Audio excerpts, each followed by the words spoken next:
20. mendean bizi izandako eta euskararen inguruan jendeak sentitu dituen testigantzak bildu dituzula uste dut.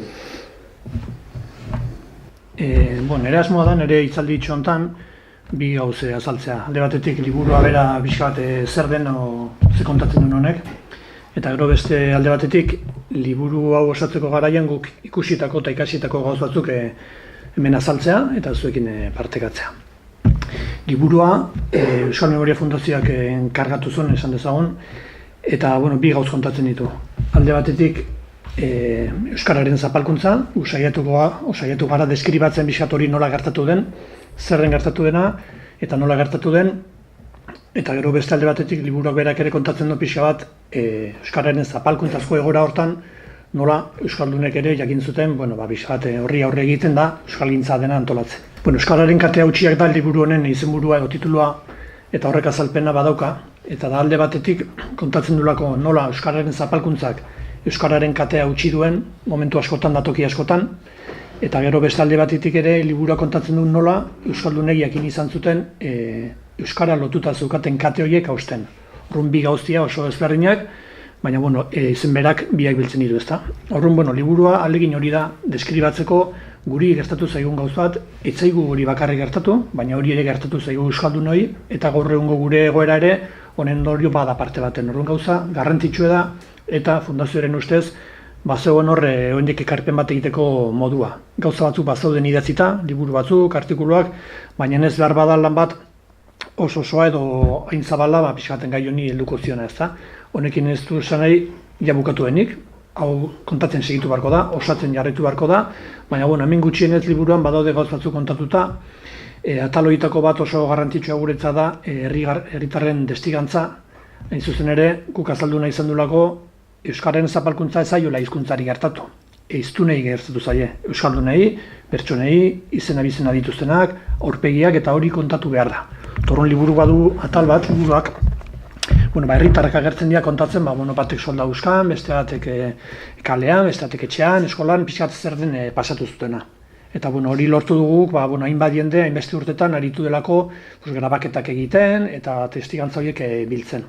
Hori liburura ekarri nahi zen dugu, eta horrekin batera baita ere, pixat azalpen bat, euskararen historian nola gertatu den hori, batez ere 20. mendea zentratuta, baina ez bakarrik, kolaborazioa daude, elkarrizketak, kronologiak eta deskribaketa bat. Hori da pixat liburua, nik askotan esaten dut, niri egokitu zitzan idaztea, baina azkenen ariketa kolektibo bada hemen jende askok parte hartu delako alde zaurretik gauzak egiten, eta gero guri ere laguntze pixat idazketa horretan. Batzutan izan dela oso agerikoa, disimulurik gabekoa, aitortua, ez da botereak berak esan doa izuek guk hizkuntza bat kendu eta bestea jarri behar dugu. Hori frankismoak esan zuen esate baterako asko disimulatu gabe, ez da? Eta egin zuten oso modu zakarrean. Eta hori da modu bat, gauzak egiteko modu bat. Gari baten nahiko gauza, minoritario izango zen, baina momentu batetik aurrera hori unibertsalizatu egin zen. Alegia, mundu guztiak 5 urtetik aurrera, eta ja legez eskolatik pasatu hartzun, bai hegoaldean eta bai iparraldean. Eta eskolatik pasatzen zenak ze aurkitzen zuen eskola erdalduna, frantsesa edo espainola, eta gainera euskara oso modu zitalean da zakarran inposatzen zen. Ez zen esatea, nik erdera ere erakutsi duzut ez. Erakutsiko dizut erdera, baina zuena ere ez izuet utziko egiten, ez da beti toki guztietan berdin gertatu, mundu guztiek ez du beti berdin bizitu euskara eskolako kontu hori, batzuk ez dute oroitzapen txarrik, beste jende askok bai, hor deneti dago.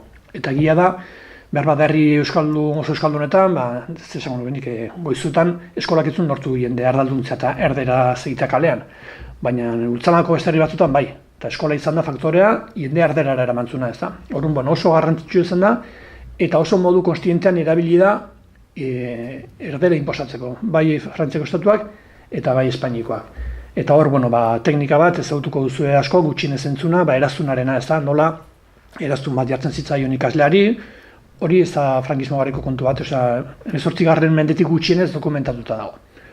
Eraztuna jarri, euskara zeiten zunari pasatzen zitzaion, eta azkenean hori zukanak zigor hartzen zuen, era guztietako zigorrak, eta gainera horrek sortzen zuen giro bat, non euskaldunak euskara zeiten bazuen, saiatu hartzun eraztuna gainetik entzen, eta besteari pasatzen. Euskara zigorra bihurtzen da, zama, bizkarrean jarri duten, motxilan jarri duten harri handi bat, gainetik kendu barrena, eta horrek jende askori sortu iziolako bere hizkuntzarekiko harreman oso desegokia, ez da pentsatuz, euskara traba besterik ez da niretzako, eta zigorrak hartzen dit. Alegia, alduanean utzi ingo dut. Bai, hori gertatu da. Euskararen hizkuntzen inguruan sortu da ideologia bat, esaten duna, modu sinplean azaltzeko, frantses eta espainola dira hizkuntza modernoak, zibilizaziorako baliutenak, kultura, zientzia, hiria, progresoa, gizartean gora egitea, hori guztia erdarak eta espainolak eta frantsesak ekartzen zuten. Eta euskara zertzen? Baserria, atzerapena, zientziarako ez du balio kulturarako, justo etxezogorako, nolako ideologia bat sortu zen, indartu zen eta zabaldu zen. Eta horrek ekarri du, askotan euskaldunak bere hizkuntzarekiko bizitzea olako zera bat ezkoa. Nireak herriko zubiraino balio du, hortik aurrera ja ez. Lehenik eta eskerrak eman nahi dizkiet, hementxe esertzagatik bakarrik. Ez bai da, ohikoa izaten ez da, jende horren nola jartzea, eta ere gutxio hemen 2 maila igo eta gero. Baina, zuen testigantzak entzun nahi ditugu, gertuenekoak hauexe dielako, ez da? Arratsaldeon, berriro ere Maite. Pixka bat, zeu eitzakoa izan da, eta badaukezu esatea nolakoa zen edo nola gogoratzen dezun gerra horreko eitza. Eta ez dakit euskararen harira ere ze oroitzapen dituzun eitzako kaleetan, eskolan, eta agian ere nahi baduzu, gerra ondorenean ere eskolan zen denez, zer tokatu zitzaizun zuri? Kontatu nahi badiguzu? Ni gerra aurretik ikastola ez, kolegioa zen, baina euskaraz erakusten zuen, eta ane honitzen, ez dakizema denbora, zetio gerra hasi zanen oain dio 5 urten euskan, eta gero hilaba pasatu zen gerra, eta nahi behintzat inoketzian ezerrezan, nire guraso irez, eta hilaba erderazko eskola berdina, kolegioa zen, monjatan, eta hilaba anasi ginen erderaz. Hor, kolegioa esaten dezuna, oain hemen pareko... Parroki ondon, garai oain kutsa da hor. Eta hor, monjak ziren, eta nik uste, familidana horri bili ginela, nire seme-alabak ere bai, eta gero erderaz.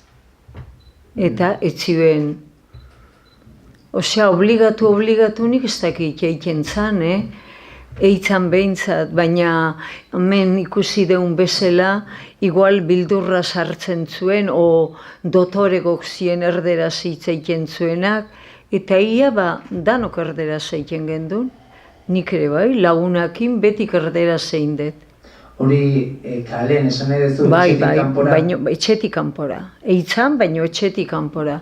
Etxenez, batez ere aitaki betik euskera zein gendun. Aitona monakin, familin betik euskera zein deu. Baina kalen, dana erderea. Elizando Trine euskera zeakutzen zuen, baina eskolan ez, eskolan erderaz, bakarrik. Hemen Maiten eskubira, Maria Jesus Arrieta daukagu, kalea jaisten zanen, erderara pasatzeko joera hori edo pixka bat, lotxa pixka bat sentitzen arzan gale euskaren da, ze esango zen nukezu? Gertura pixka, bildurri gabe mikrofonak baita. Oso gogorra izin zan. Euskeratik erdera oso gogorra izin zan. Ikastola, eskola jutia eta mojak dana bat euskalduna bat zeon, baino ez zoniken euskeaz, zumarrako ezan gaina. Eta bestek erdalduna zian. Eta geho kale hartzen dagoen, burlaiten zuen, kaserua, eta gu lotxauta hortxe biltze ginean, eta hoxe. Zeu berriz, Maria Jesus, eskolak edo nun jaso zen ditun? Eskola noa juntzinen? Urretxuko Karidaeko mojata. Ordu netzen besteik.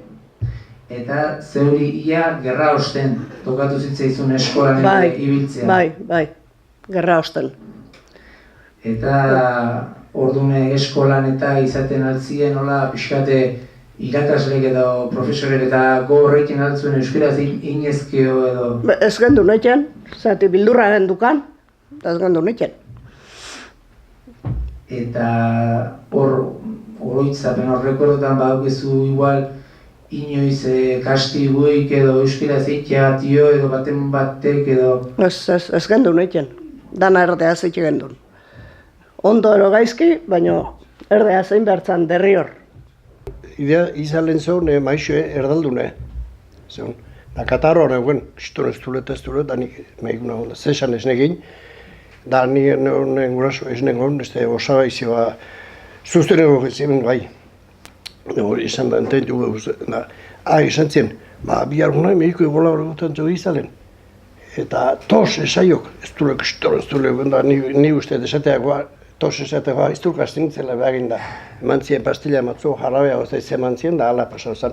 Ni han izalen, hitz bat esan enik erderaz. Dana euskara baino, maixoe espainola, da zein. Ez zein. Eta ze gogorra izan barra dut horrek hau da, erdera jakinez eta gaixo ikion da, tos horrekin bakarrik junda. Horrekin bakarrik junda, eman ziz, ez da jarabea, oze eman ziz, ez da, bueno, zendaun ez emintzen. Ja, lau urtea jaur ez emintzen, ez da. Baina hori egin da, nik egin erderaz, itzik ez egin. Nik egin mañana pasau, guantiz ayer, nola zan. Egi esan merko duzan, para izitzen hori, baina egi esan merko duzan, hori hola zan, bai. Eta nola bizi izan zen orduan, Euskalduntza esaten da bezala, erdalduntzea, pentsatzen dut igual Lehazpialdea, Patrizio... Lehazpialdea ni 19 urte egin. Baina aurretik, usago kamino egiten da beginen da, obratan, nintzen 3 urten pasau nitunan, usago kamino egiten da urte nazionala behan, gallego batzuk eta gallego gai eta asko torzen zien, argin izenen, argintzaren zintzu berana, eta zein da, izbatzu pixka bentzet, zer izbatzu gehiteko. Eta gero lehazpina 19 urtean zentzen, han erdaldune, dana erdaldune, euskaldun gutxi guztien zenan. Eta zurire tokauzitzaizun burla bisaten zutea, o...? Bai, entzan, horrela zen, igual, gu hiru launo juntatzen bainen, guarrilan, sesioetan zen da erde, euskaz da, habla cristiano, que habla cristiano, que no es apurreo, esto no habla sagita. Holo esaten zion da, hala, zein duzu, Schildenberg. Schildenberg. Eta bestela erderaz trake txeikia diore bai? Parrek bai? Hori normala da, gaur egon dioiten di hori nahi. Dioiten di hori nahi. Normala, asio erreitan normala da hori. Eta Zumarra aurretxua etorri zinanen da, ez hitzaizun hain diferente ingo igual Legazpitik edo antzekotxu kalen erderaz, etxetan jende jakinak ineskeraz. Ez, hemen Legazpino beti euskaldun gehi onda, afizio gehi onda urretxu, ni zatu den demora bentzat. Bai, zatu den demoran. Baina nire esango zu, ne Andreek gu hiru seme egitu, da gu erderaz handek ez, da nik ez, da motiko jolasen zela eta erderaz. Andre esaten eta nik, euskaz iregi edio, beste ikustu, erra izango, haitik eta magerde ez duk ezitea zuek euskaz ezagitea. Behin nio eta ne Andre esan ziren zenbei hori egira. Motiko erdaldun ez basko eta erderaz egiten zuen. Horren zuen bintzete semea Bai, inkluso mojaak esan ziren, ne Andreri esan behintzuen, nire horren presente ez negona, baina semei erderaz egiteko, esan bentzion. Esan bentzion mojatan hilizien, esemek, irusemekan hilizien. Nei gertatzen zitana, entzun dut, bai, aurreko islarik hitzein duen bezala, eta oin hemen launek esan duen bezala ere bai. Hori dana nik ez sufritu non. Ni eskolan hasi nintzen mojatan, lehenengo, 5-6 urtegin, eta gero handik hermanota pasan nintzen, eta ne launek esan duen bezala, egie. Eta sufritu egin zen, sufritu egin duen, eskola sufritu egin duen. Zati jendeek erderaz egin zuen, eta Claro, guk nik erderaz eiken non, baina nola eiken non, hortzion komerie. Eta orduan launek, barra egin zien, eta orduan izurra egin zon. Orduan, nik uste non, nahi bakarrik gertatzen ziala gauz hori, baina txura honez hemen jende guztiek hori kontu hori izan dut, eta orduan, hori ez dut uste, berez hori esaten jarraitzei mezi honik zati berdintzu bare. Baina gero, ni sentitzen itzen, eroso sentitzen itzen, neure uzon. Nire uzon, pasiotarran ingurun, hor auzo hortako ginegu, eta hor dana euskaraz egin genuen. Hori gurentzako gauza handi izan. Eta euskaraz asko egin genuen, antzerkik egiten dara hasi ginen. Eta, ni gazte xamarra nintzen, baina, antzerkik egiten gintzen, orduan zuzendari zehazan, Feliciano Arrieta zan, eta pasiotar emate beti izaten gendun, talden, eta han euskerei asko bultzen zigon, baina bultzen zigon geure eroso sentitzen ginelako, zati han oso gustura biltzen ginen. Eta orduan, ensaiok eta bertan egin gintzen. Hori, ze urte alde esan daiteke pixat, movimendu txori, horrela ipatu den hori hemen antzerkia eta ze bultan nibilik ezin den?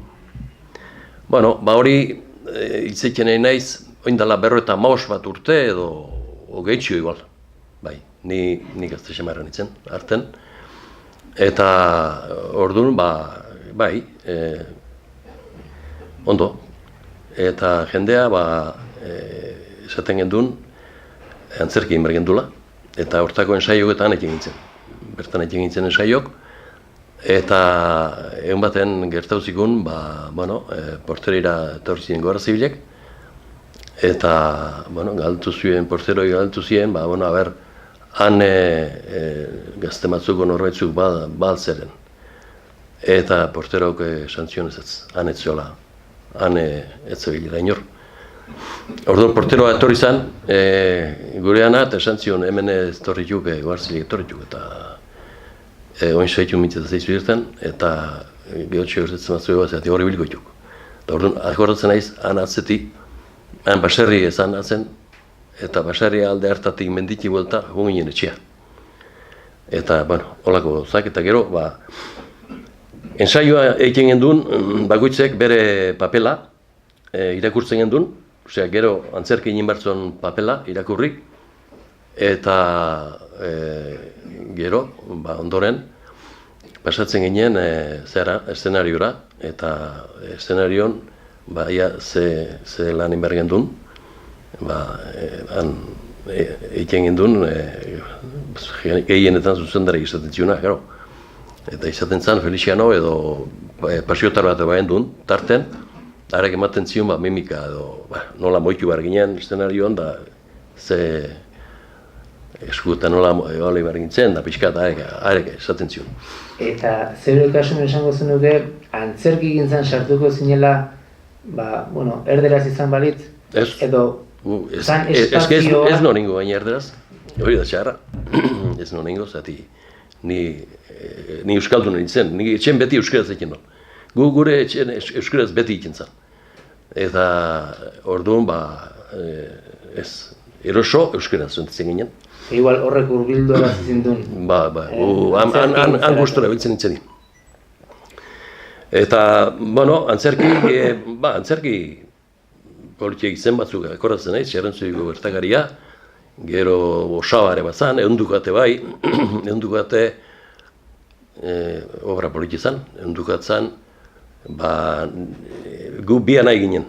Bat zan Iñaki Herrita, gura zan Isteben, eta nien izen Petri. Eta gure osaba zan, Luxio Gabiria, eta bersolari ere bat zan, eta arek abestu egin zuen, abesten zuen.